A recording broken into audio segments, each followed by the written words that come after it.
Praise the lord. ఈరోజు మనం దేవుని యొక్క వాక్యం చూసినట్లయితే కీర్తన గ్రంథం 15వ అధ్యాయం 5వ వచనం నుంచి, యెహోవా గుడారంలో అతిథిగా ఉండదగిన వాడు ఎవడంటే తన ద్రవ్యంను వడ్డీకివ్వడు, నిరపరాధులను చంపుటకై లంచం పుచ్చుకొనడు, ఈ ప్రకారం చేయువాడు ఎన్నడూ కదల్చబడని వాక్యం సెలవిస్తూ ఉంది. ఎప్పుడైతే యూదా ఇస్కరియోతు నీతిమంతుడైనటువంటి పరమ తండ్రి అయిన దేవుని కుమారుడైనటువంటి యేసు ప్రభువు వారిని అప్పగించినప్పుడు 30 వెండి నాణాలకు ఆశపడి లంచం పుచ్చుకొని ఆయన అప్పగించినప్పుడు అతని జీవితము బాగుపడలేదు, చివరికి నశించి నరకానికి పోయినట్లుగా మనం చూస్తాం. అదే రీతిగా ఇచ్చినటువంటి పరిసయ్యులు శాస్త్రవేత్తలు వారు కూడా బాగుపడినట్లేదు.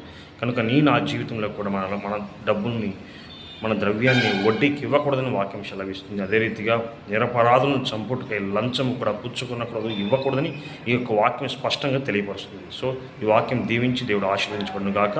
ఆమేన్. Praise the lord.